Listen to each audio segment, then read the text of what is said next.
حلوه على طول لاحمد علي. احمد علي لمصطفى فتحي.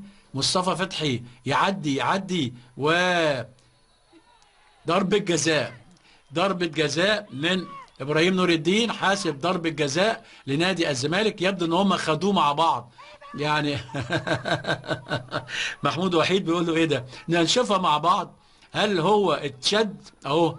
ادي مصطفى فتحي لمهم الاثنين وبعدين وقع لوحده. الصراحة بتاعت ربنا، احنا في رمضان وهو واقع لوحده، اتبحتروا الصراحة يعني. فابراهيم نور الدين ما هوش فت النهاردة، ومش واخد الزاوية صح، انما قراره هيمشي ضربة جزاء لنادي الزمالك.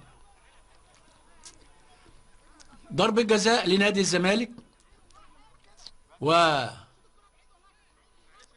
اهو. ادي مصطفى هو وقع لوحده الصراحة، انما الحكم قراره هيبقى نهائي. وراح زي ما حضرتك شايفين. مخرج الملعب هناك فرحان قوي باللعبه دي، حاتم عزام. انما ضربه جزاء في الدقيقه 27 او 28 من زمن الشوط الاول لنادي الزمالك.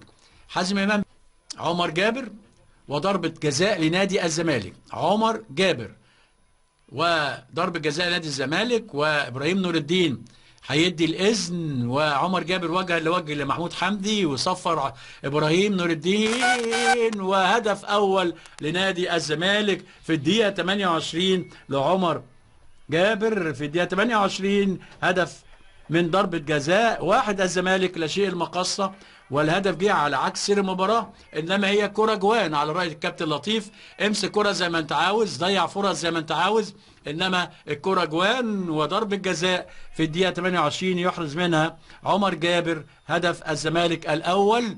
وواحد الزمالك لا شيء المقصه. ادي عمر، وادي ركنها حلوه قوي، وهدف لنادي الزمالك. هنشوف هل الهدف ده يعني هيقل من حماس المقاصة، هيلم نادي الزمالك ويزود من انتاجه الفني. الزمالك حتى الدقيقة 29 اللي احنا فيها الاداء الجماعي مفقود. الاداء الجماعي مفقود. لما بيلعبوا اداء جماعي بيبقوا حكاية. هنشوف ايه الحكاية. اما اللي بيلعب اداء جماعي، والشيخ جنبه الشيخ برضه بيشوط كويس. الشيخ وهاني سعيد، وضربة حرة مباشرة، والشناوي موقف الحيطة. 1-0 لنادي الزمالك. وصفر الحكم الشيخ وهدف. الشيخ وهدف. هدف جميل جدا جدا. بعد 8 دقايق من زمن الشوط الثاني يحرز احمد الشيخ هدف التعادل. هدف التعادل لنادي المقاصة بعد 8 دقايق الشوط الثاني. يتعادل المقاصة بهدف جميل من ضربة حرة مباشرة. يعني الشناوي ما هوش مقفل زاوية من الزوايات. هتشوفوا حضراتكم 1-1. لما هنشوفها مرة تانية اهو، دخلت مطرح الشيخ ما واقف. مطرح الشيخ لان اتحرك الشيخ. انت النص التاني ده بتاعك اللي انت واقف فيه، انت اتحرك غلط. هو اتحرك ورا الحيطة، فبالتالي هو لعبها في الحتة اللي كان فيها الشيخ، والشيخ رايح ورا الحيطة ما شافهاش. وهدف جميل جميل قوي قوي قوي قوي. يسأل عنه كمان الشيخ، انما كرة صعبة، ولكن واحدة زي احمد الشيخ واتحرك غلط عكس ما هي ماشية. الشناوي، احمد الشناوي. 1-1، والمباراه هتحلو مره تانية.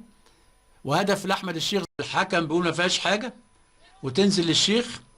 الشيخ على طول لعمر. عمر بيجري له، عشان بص بيجري له على طول. عمر خلاص يعني الرجوع في الحته دي. وادي الشيخ وكانه هو ضربه جزاء. ابراهيم نور الدين يدي ضربة جزاء لنادي المقصة في الدقيقة 24 من زمن الشوط. ادي اهو، ادي الشيخ، وكأنه بيقول لهم يعني انتوا اللي بتحاوروا ده انا كمان هحاور اهو. وخد شنكله كده من ورا، وضرب اهو. عدي ادي المحاوره الايجابيه. وكوفي حط رجله، وضرب الجزاء لنادي المقصة. ضرب جزاء لنادي المقصة بيبلع بيها كده ايهاب جلال الكوره. الشناوي صد قبل كده ضربات جزاء، انما هنشوف واحنا في الدقيقه 25 من زمن الشوط الثاني. وضرب الجزاء لنادي المقصة. هنشوف مين اللي هيشوط. هاني سعيد تقريبا. هاني سعيد وجها لوجه للشناوي، داخل هاني والشناوي، هاني والشناوي، وهدف تاني لنادي المقصة. أحمد يعني هاني سعيد في الدقيقة 25 من زمن الشوط الثاني من ضربة جزاء يتقدم المقصة بهدفين. ادي هاني من اللعيبة المميزين وعامل ماتش كويس قوي، حطيتها صعب قوي على احمد الشناوي. ادي هاني اهو، ضربة جزاء. 2 المقصة 1 الزمالك، وسبحان مغير الاحوال. هنشوف هل